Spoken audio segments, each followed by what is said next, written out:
Hi, Wayne Dorband here for the bi-weekly NTP CEED webinar huddle that we hold here at our Northern Colorado headquarters in Loveland, Colorado, both live here at our site and also going out over the web to those of you that are watching. Enjoy what we have for you today. I'll go ahead and start and say we're having huge technical glitches today, so please be patient with us.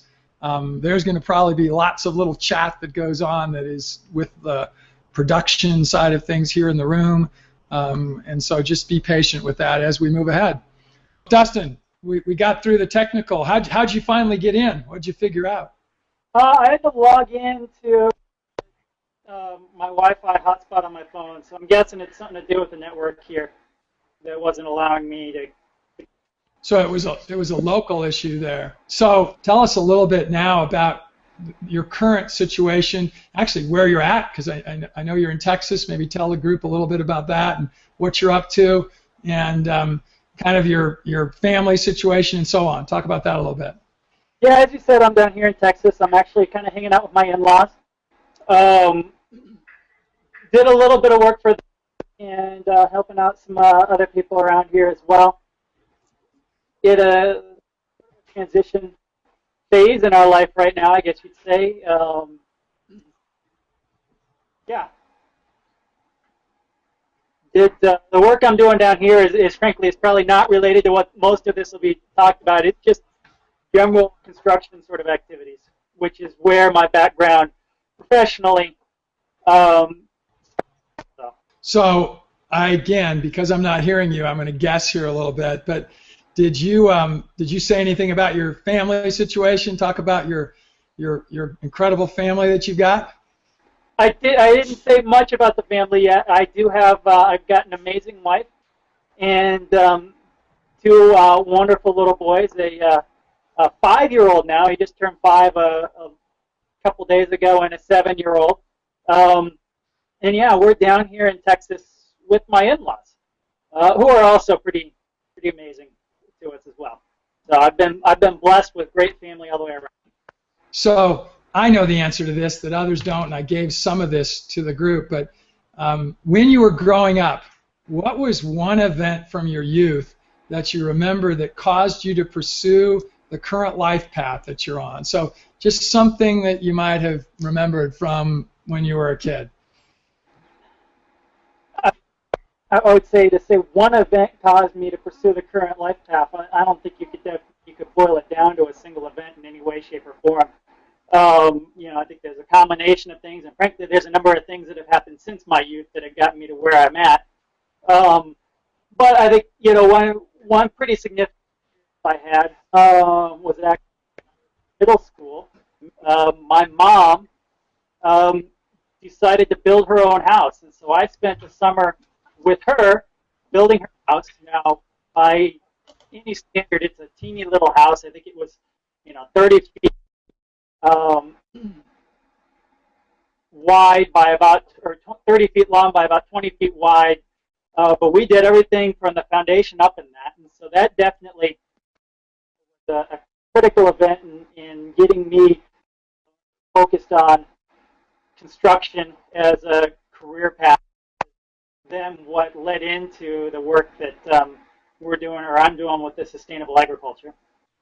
So here's one that I'm going to guess the answer to, but so I'll keep it to myself. But when you were 15 years old and it was a beautiful Saturday afternoon, what would we find you doing?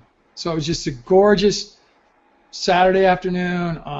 You're 15 and you can be doing whatever you want. What would you be doing? Well, I guess we can all define what a beautiful Saturday afternoon looks like. But typically, I think you'd assume that's a summer, a spring, or a fall. Although I've had some beautiful Saturday afternoons in the mountains as well. But at any point during the warmer months of the year, I would have been in a bike race somewhere around the country. And if we were talking a point in the year where it was one of our cooler months, when the bike racing season wasn't in effect, I would been on a long training run. So here's one. Tell us one person who influenced you in your youth to have any major experiences that you would have experienced after college. In other words, they influenced you, and then that influence caused you to have something major that happened after you graduated from college. And frankly, this actually didn't a major activity after it occurred in college, and the one that one of many people who influenced me in my youth, but I think had a significant effect on me being who I am, and that's my grandfather, dad, who is one of those guys who could fix anything. Built everything was with his hands, was mechanical and such. And one of his passions, boats and water skiing, and specifically old wooden boats, so classic craft boats and such.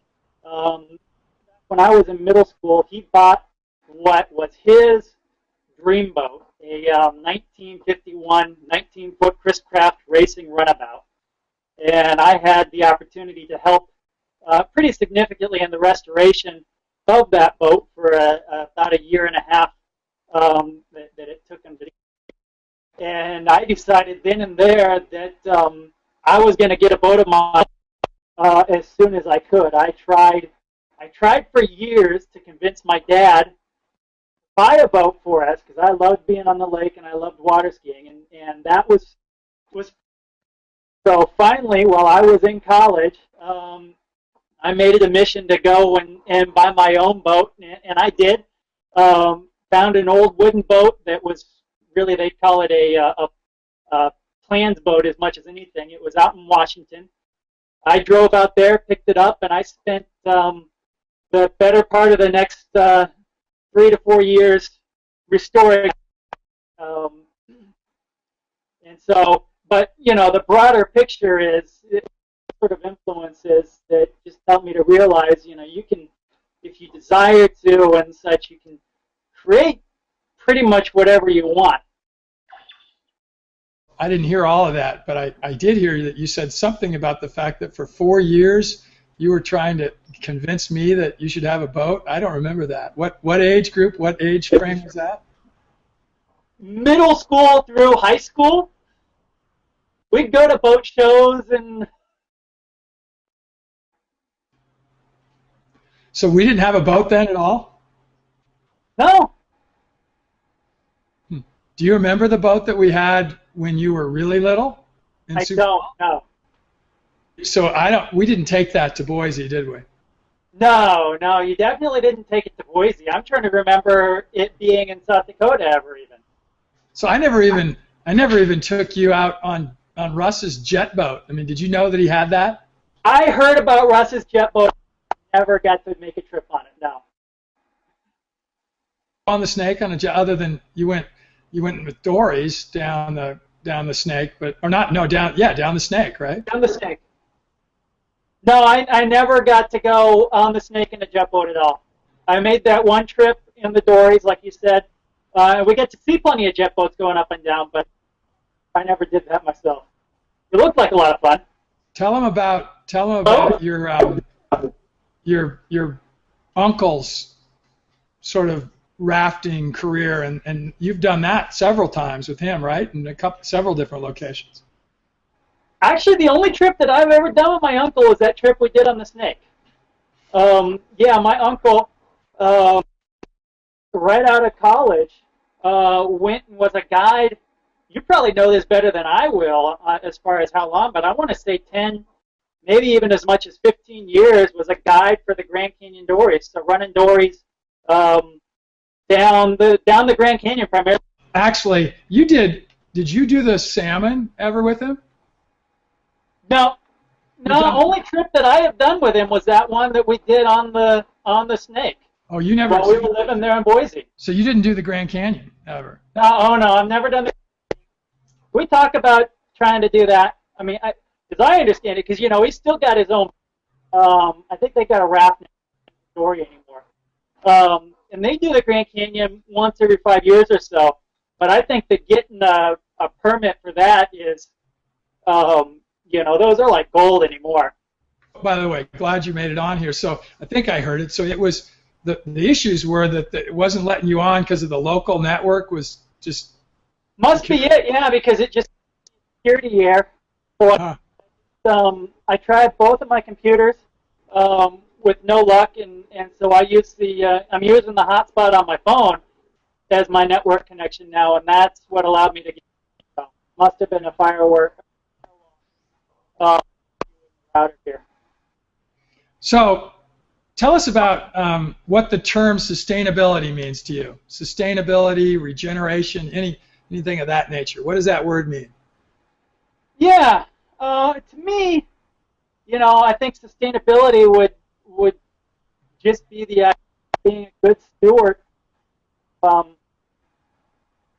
The resources that we've been entrusted with. You know, I am one who is a firm believer in an intelligent creator, and so I, you know, strongly believe that everything that is here on this earth has been entrusted to us for a temporary period of time, and that, you know, it's our responsibility to be a good steward of that and to, you know, frankly, get the best value out of the resources that we have available to us, and to make sure that those resources remain available for the future as well.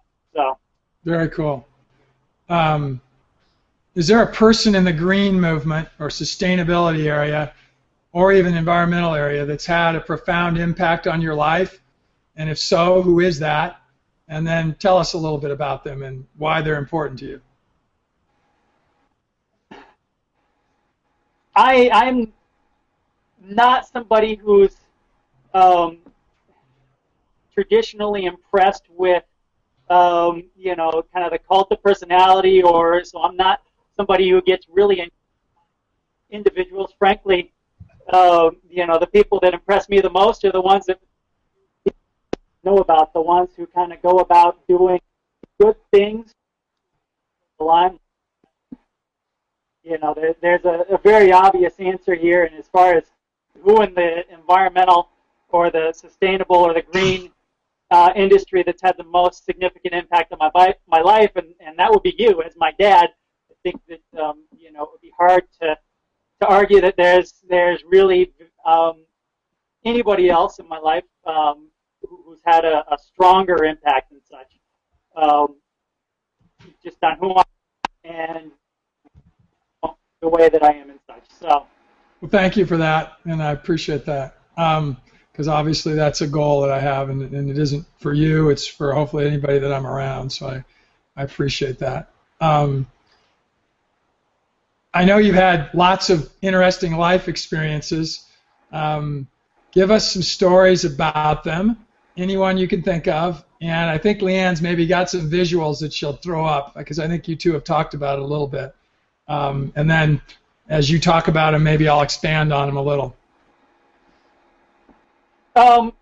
Yeah, you know, for me, probably the early in my life, the most, I think, kind of formative life experience that I had was my time as a competitive cyclist, and you know, it wasn't something that ended up becoming a career in any way or form. I've got I know a handful of guys that I competed against and with that did go on and make a professional career out of it. And frankly, at the time, that was my mindset as well. It was almost a means to an end for me, and you know, I had the opportunity late in my career to be coached by actually a name who's known there locally now for a different reason, but a gentleman by the name of Alexei Graywall. He was the '84 Olympic gold in the Los Angeles Olympics for cycling. and then had gone on to make a pretty significant career for himself. And now he's a number of times there in Loveland and such. But I remember him telling me early on, and this was definitely a shift for the way that I was looking at it and thinking of it at the time, that, you know, cycling is not a means to an end, and that sports in general. This was a guy who had just made, you know, a 10+ year professional career out of riding and racing his bike. And he said, you know, it really should be much more about the character development and such that you gain from that. And I frankly, at the time, I didn't necessarily agree with it because I was still very much that this was going to be my career, at least for a short period of time in my life, and it cannot be that way.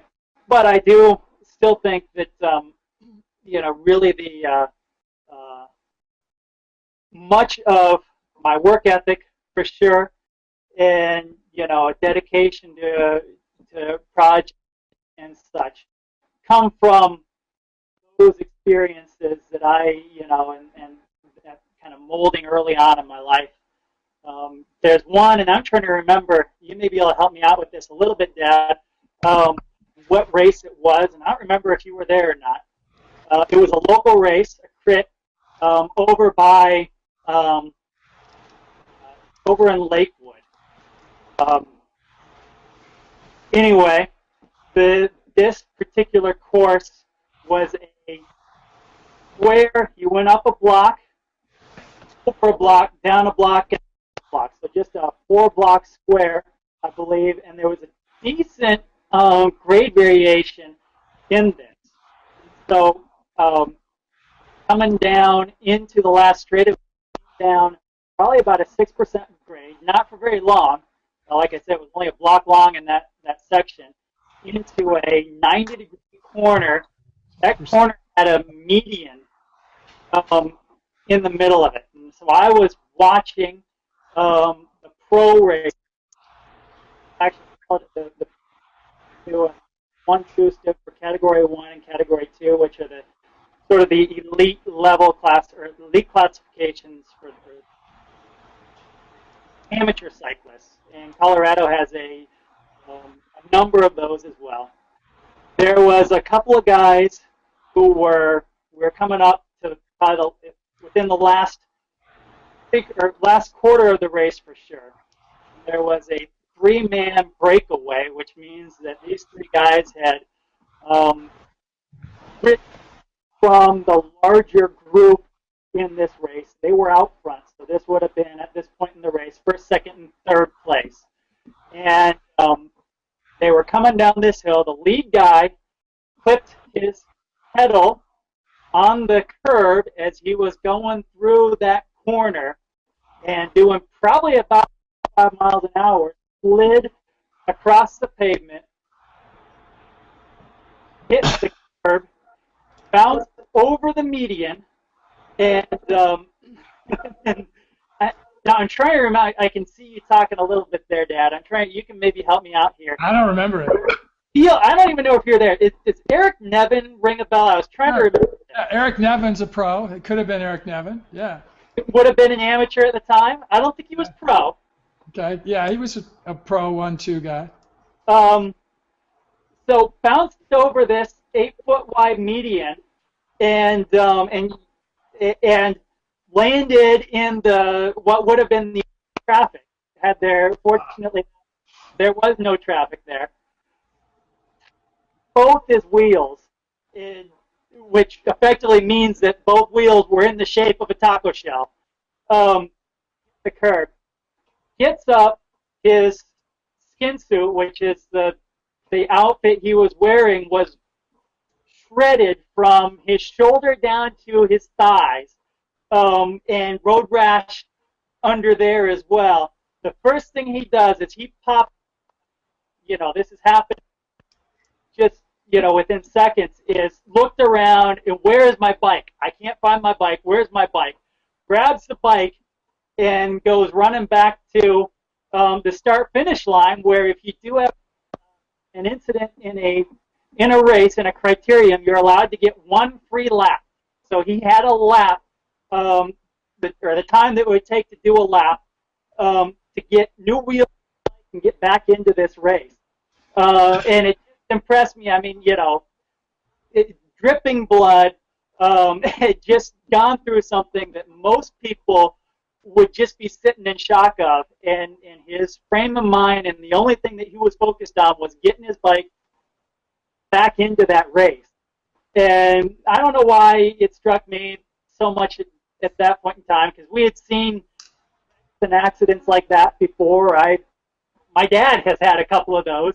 I had a couple myself. That kind of level of dedication, and this was a guy who, again, at the time, he wasn't making a living at it. More than likely, he was living out of the back of his car, working at some local bike shop, just enough to be able to train and you know, and keep food in his mouth, pursuing his dream there and such. And so that was a pretty impactful thing for me. And I was probably 16, 17 at that point in time. I didn't get up like that from the wrecks that I had. I'm trying to remember. You remember the course? We went and looked at an office building over there, Denver West. Yeah, I remember the Denver West course. And actually, as you were saying it, I thought that was Denver West you were talking about. I don't remember that accident. So either I wasn't there. I don't think Jeff and I were just standing down at that corner watching the race. It wasn't where most of the spectators were at. Okay. Yeah, maybe I was there and just didn't see it. Anyway. Jeff and the judge and such are really the only ones who probably saw it. Tell, because you remember it better than I do, at a similar criterium race of national prominence in Boise, Idaho, when you were racing with the pros, and what, 2 laps to go? Or maybe it was even in the last lap. I'm pretty sure. The final lap, wasn't it? Yeah. You did not get a free lap, and you were right at the front. And you tell the group what happened there. A similar sort of a scenario. I guess a little bit of background in the realm of cycling. There are, a couple distinct categories of riders. There are sprinters, and that's just what it sounds like. These are the guys who their whole goal in the race is to be there at the, because their primary strength is that last 200 meters. The rest of the race is just about making it to be there at that last 200 meters. And then there's climbers, and that is, again, what it sounds like to, they're at their best when the road goes uphill. And I was a climber. I'm 6 foot tall on the money. I was that same height back then, and I weighed 120 pounds soaking wet. My thighs were about twice the size of what a normal guy's thighs are, and the rest of me was skin and bones. And so I could not sprint to save my life.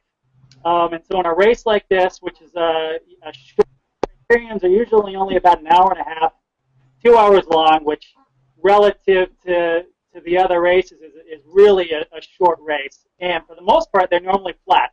This one was that. So for me to have any chance in a criterium, I had to be at the front of the pack coming into that last 200 meters, because I knew that I was going to drop back usually 10 or so spots in that last 200 meters. And so that was it. I was up near the front doing all that I could to come around the corner as close to the front as possible. In this particular race, what was it, 200 participants?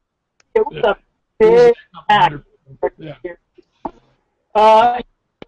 I was, I think, probably number 3. This was the third to last corner, and it was another course that was it was a rectangle. So 4 corners, 4 straights, and you went around in a circle for an hour and a half. And so this was the third to last corner, or the third to last corner on the last lap, and I did what they always tell you not to do, but the reality is there's no way, if you're going to be competitive, to not do it. And I was pedaling through that corner. The guy to the inside of me moved out just slightly, and so I moved out. As we came back in, corrected, tightened our turn up, my pedal hit the ground, and that was all it took. Both tires flew up in the air about a foot off the ground, and the first thing that landed was my thigh, and slid across the pavement there at probably about 40 miles an hour, and stopped at the curb. And the next day, you raced in another race with a new tire, new wheel. Same scenario. Destroyed the wheel on the bike. Destroyed the wheel, but raced in a championship race the next day, the state championship race for Idaho, on a different course, but in the downtown area. I think Leanne was showing pictures of downtown Boise there. So we're coming up against it here pretty soon. I tons of other questions, but I want to ask you a couple more of these. Would you, Leanne, go to the pictures of the food in the box system? And I was just about to talk about that. Just tell the people a little bit about this food in the box, this containerized system, and they're looking at pictures here. So just tell them a little bit about that. What led to its development and what it's supposed to be doing. I haven't talked about it at all. Yeah, well, we've been researching. I say we. It nourished the planet primarily. In fact, I was not involved in the early stages of the research, but started researching aquaponics as a sustainable agriculture technique 7 years ago or so.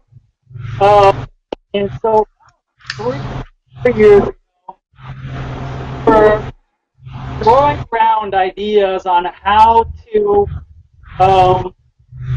really export sustainable agriculture systems, principally aquaponics systems, to other regions in the world. I guess the original idea came from trying to figure out how to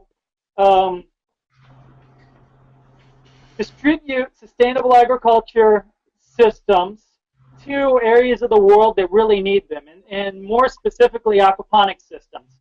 I think at the time, the place that we were focused on, because there was an orphanage in the Ukraine, and we're trying to figure out how would we take the knowledge that we had learned over 5+ years or so at that point in time to develop a aquaponics system, frankly be able to provide fresh food for the orphans there in that orphanage. We were aware of sort of the glut of shipping containers that are really in any of the port cities, at least around the country. I'm guessing that would be the case around the world. And we're intrigued with the idea of being able to use those. And I think the original thought was, well, we just pack everything necessary for an aquaponics system into a container and put it on the ship and send it out. And then more started to think about, well, what if we actually use the shipping container itself as structure for a system like that? So it will be something that could be constructed remotely. Our original thought was to be constructed either at our location or, frankly, the parking lot of the church that would have sort of been sponsoring this event, and then be able to be shipped out and fairly easily set up once it got there. So that was sort of the genesis of the idea, and it went from there. How would we design a efficient aquaponics system to work within a shipping container and get some sort of decent levels of production out of it and such. So this picture, I'm hurrying you a little bit. Look at this picture here, and tell us what we're seeing, and don't have to worry about kind of all the detail, but I'm assuming that that's inside the container, and tell the audience what they're looking at. Yeah, that's inside of one of the containers, the call them food in a box containers. Those are the grow tubes. When it's actually operating, each of those holes would be filled with a net pot that would have plants growing in it. There's lighting just about it. There's probably a better picture showing it with the plants already planted. You can see the lights above, and those tubes have the water with the nutrients in it. It flows through every 15 minutes, or 15 minutes out of every hour. So every 45 minutes, it's on for 15 minutes. Okay. And how many, in a 40-foot shipping container, how many of those individual pots that we're seeing there with plants in them, and some with younger plants, and some, on both sides, how many of those individual pots that we call pots or holes are there? In that unit, there's 2,660 of them. Okay. And I was just looking at a system we're building in the warehouse today that looks a lot bigger space-wise, and I think I counted that if we did 4 rows, there'd be 5,480, which would be about twice the size of what you just described. Does that seem about right to you? Seems about right. Yeah, I mean, that area, that's it's about 50 feet in total length that you have there in 4 rows, and each row has got one more tube as well, so that would make sense that, yeah, you'd be about twice as many. And I'm asking Hayden, who's in the room here now, when you're harvesting lettuce, which you have been doing, Hayden, and let's talk about it in serving size, would one pot as you harvest be about a serving, a single person serving for, let's say, a salad? Optimal growth, probably. Ours are kind of Okay. So 2 of those would be about a serving of romaine lettuce that we have. And I think that the timing-wise, after you're planting them in there as starts, they're anywhere between 4 and 6 weeks to where the harvest time frame is. Is that correct? So optimally, it'd be about once a month, right? At 4 weeks would be the optimum situation. So you could think about it to where it could be potentially a serving a month in the optimal growth per hole.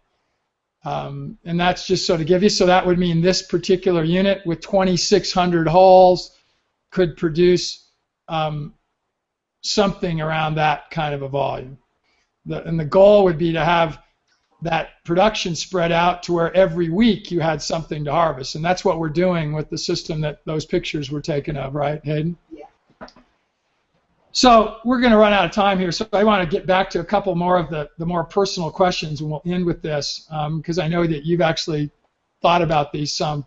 Can you tell us about one memorable negative experience that you've had in your life that has molded you and helped you to become a better person?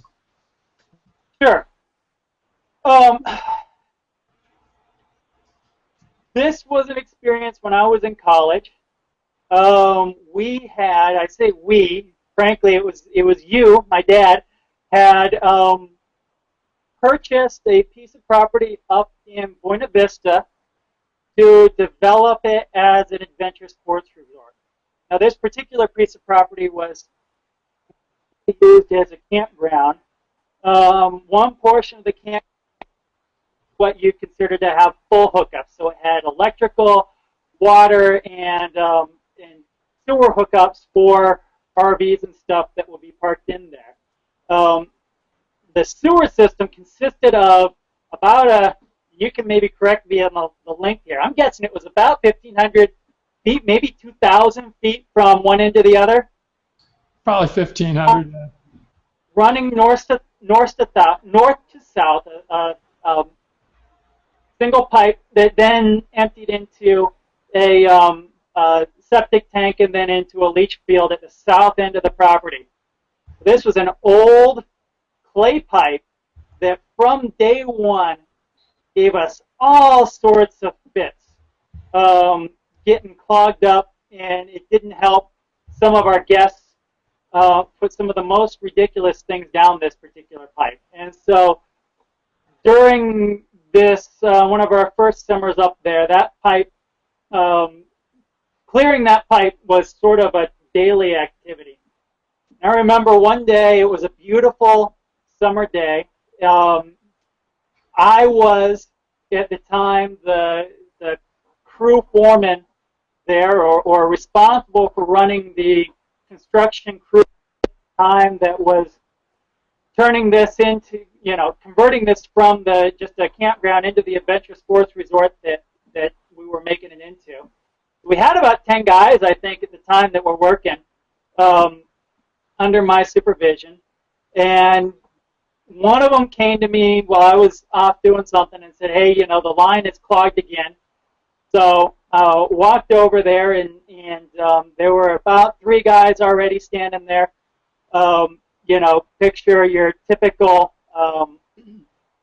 highway work crew, 3 guys holding up shovels, or making sure, leaning up against a shovel, staring at this hole in the ground that was full of the nastiest liquid that you could imagine. And so I came over, and, we're all kind of standing there looking at it, and I'm thinking to myself, that somebody's going to have to get down in there, and it ain't going to be me because I'm the foreman. And I remember at about that time, you drove up. At the time, was that Cherokee or was that IRG? Cherokee. Okay. So senior partner at Cherokee Real Estate, which, a huge real estate company at the time. You rolled up in your Lexus with Deb and my 3 sisters. I'm pretty sure you had spent the morning playing golf, because I'm pretty sure you were wearing a golf shirt and a pair of shorts. May have even still had the golf shoes on. And really, without missing a beat, walked over to this hole, asked what was the issue here. They said, we got something clogged, 4 feet down into that nasty mire that we need to get removed. You took off your shirt, reached your hand down in there, and pulled out, I believe it was a towel.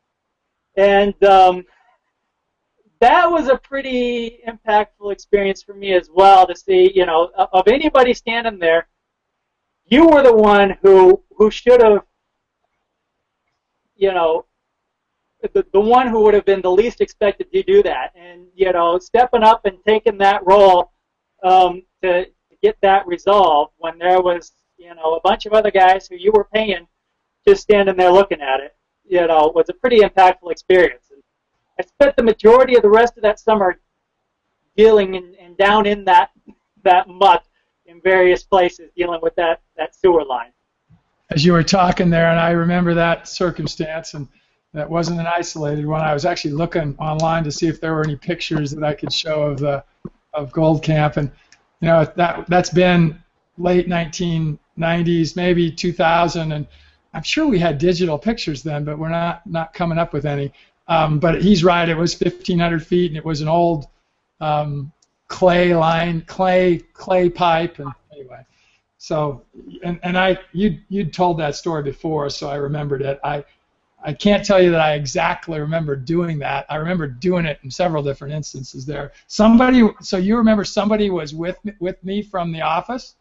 No, it was just you guys. Oh, okay. I was just, it was a dichotomy of here were a bunch of dirt kickers standing there who should have been responsible for that, and you're the owner, you were the boss, and really had just come up to spend an enjoyable weekend up there, if I remember correctly. Yeah. And yeah. So 2 more questions. What's a book that you read recently that's influencing you at all today?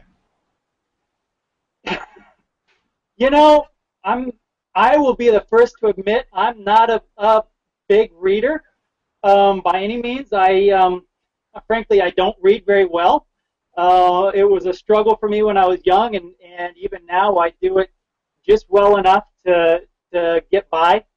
And I do well to keep up with my daily reading of my Bible and some other Bible studies and such. for the most part. Occasionally, I'll have the time to dig into other books, but really get down to it. The book that I read that's got the most significant impact on my life and have been for years now is the Bible. So very neat. So two more. Can you think of a quote or a phrase from anyone famous, and you make the definition of famous, that you can remember that you think our audience should hear because it's memorable to you? Yeah, and again, this kind of goes back to my nature and who I am, my leadership style, and I think a lot of the stories that you maybe heard from me today would lead toward this. But I'm a firm believer in sort of a servant leadership sort of a model, and frankly, my Lord and Savior is, I think, the best example of that. And so the quote here is actually not from directly from Jesus, but it's Paul who wrote this, but it's in reference to him, and it's Philippians 2:3-8.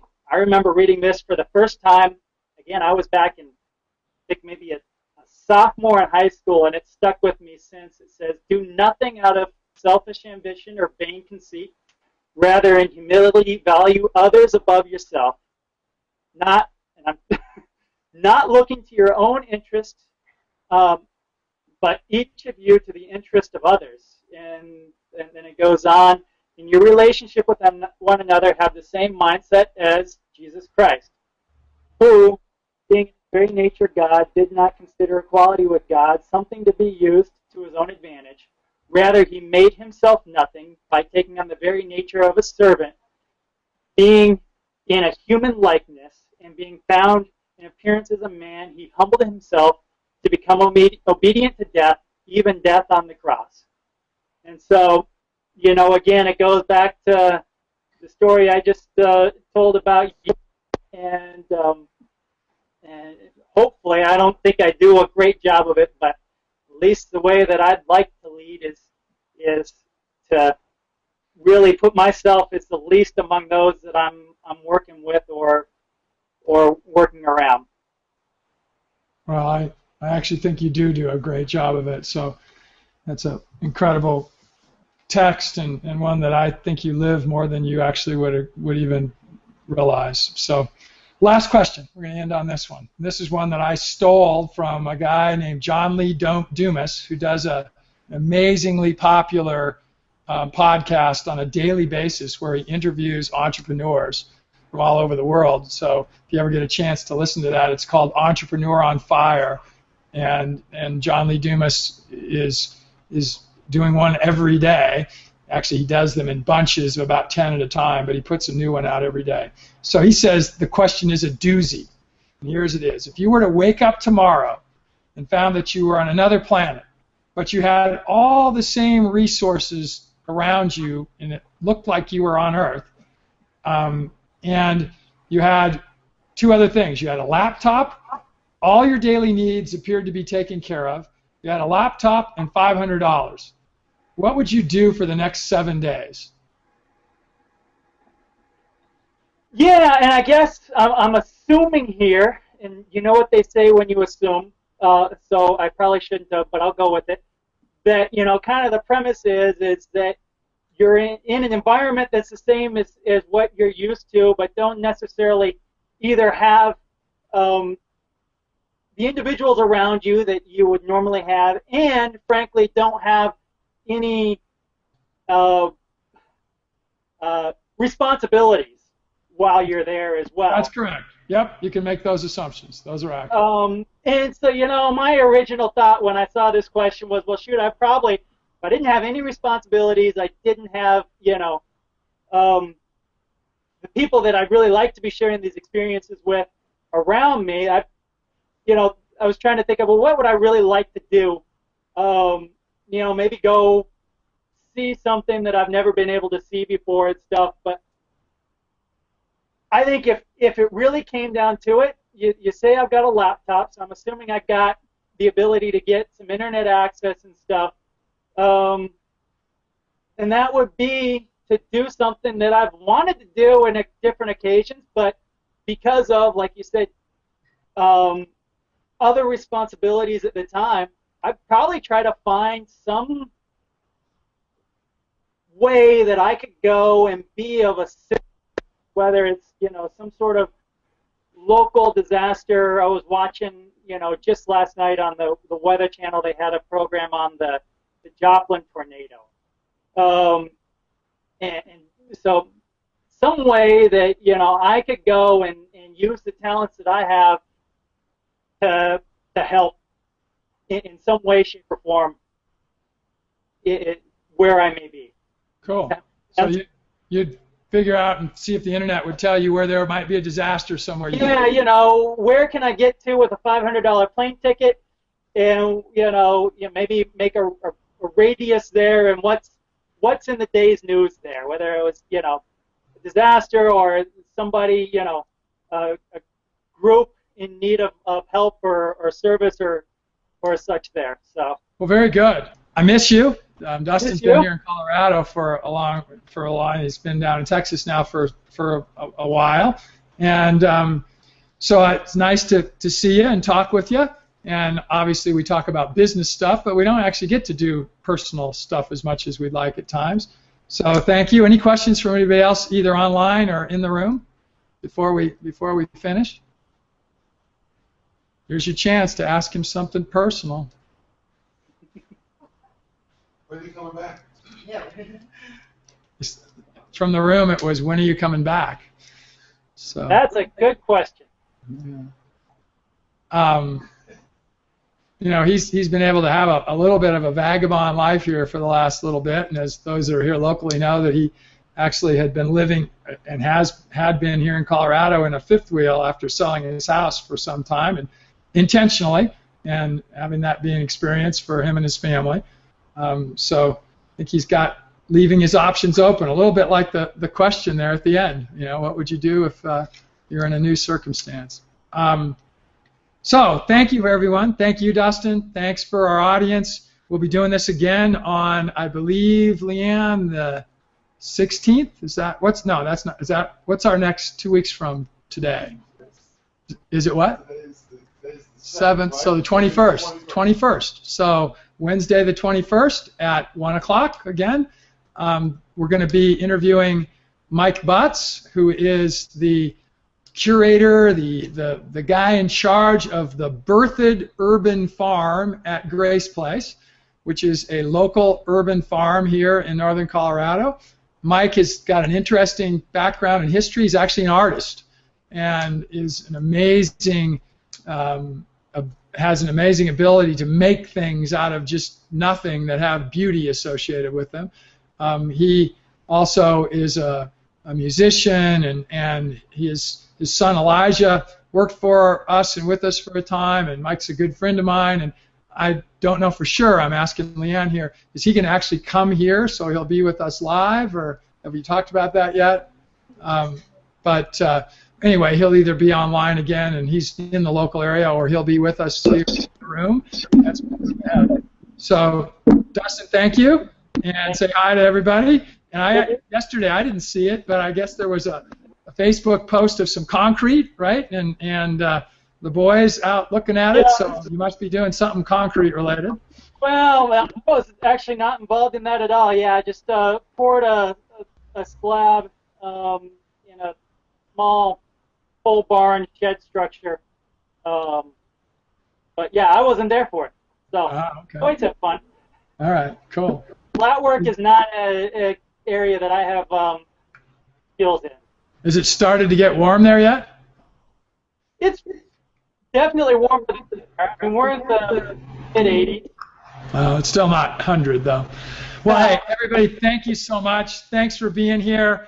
Come back and visit with us again in a couple of weeks. Also, I think between now and then, we're going to actually be starting a podcast channel, and you can subscribe to it on iTunes, where all of these webinars will be made as audio. We're probably not going to put them on as video, but on an iTunes channel that'll probably be the CEED, C-E-E-D channel, and you'll be able to go on, and we ask you, if you would, to like that and to subscribe to it and give us some comments. And again, look forward to it. And Dustin, you were worried about having quiet, and we didn't hear anything in the background. Looks like you're looking over. Maybe you've got family that are not too far off, but it worked out well. Once you got the personal hotspot working. So, all right, love you, and we'll talk to you later. We'll see you. All right, bye-bye.